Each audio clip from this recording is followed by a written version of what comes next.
Good day, ladies and gentlemen. Welcome to another wonderful episode of The Wonders of Science with Mr. Whybrew. This is episode 22, and we're going to answer the question from the previous video, which was, what substance is less dense as a solid than as a liquid? In other words, what substance is there out there that in one state of matter is more dense than it is in another state? I'm just curious, anybody knows? Maybe think about it summer. Maybe that might draw your mind to a certain element. You know what it is? Think about it. Well, if you don't know by now, I'll go ahead and say, the substance which is less dense as a solid than as a liquid is H2O, known as to us in the common tongue, water. Now, what's interesting when you think about this explains actually why when you place an ice cube or multiple ice cubes in your cup of water or other liquids, those cubes or that cube floats. And the reason the cube floats in the water or in the liquid is due to the density of the ice cube, and that being frozen H2O. See, well, that's kind of interesting because a lot of substances, when they're frozen, they actually become more dense. Water is one of those weird things that actually becomes less dense when it's in the state of a solid as a frozen liquid. Alright, pretty cool. Trust me, I'm nerding about that, thinking about that now. It's just kind of cool to think about how that works.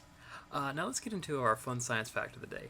And the fun science fact of the day is there's only two non-silvery metals, and they are gold and copper. Let me talk a little bit more about that to make some clarification there. A metal is an element that readily forms positive ions, that being cations, and has metallic bonds.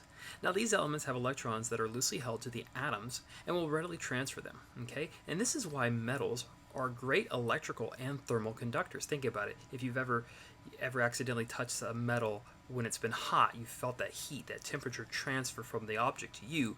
Or, for example, you've gotten those little electric shocks, like if someone touched you and they had a metal thing, you see where they're great conductors, and you also see how they're used both in industry and in our houses in general. And the reason for that is because electrons move energy. Now, most metals, electrons reflect color equally. Pretty cool to think about. So the sun's light is actually reflected as white. Gold and copper, however, happen to actually absorb blue and violet light, leaving yellow light. So it's worth noting here that copper is the only metal that is naturally, get this is pretty cool, antibacterial. Alright, ladies and gentlemen, I do hope this has been another wonderful, enjoyable episode of The Wonders of Science with Mr. Whybrew. Look for the question at the end of the video. Have a nice day. Take care. Goodbye.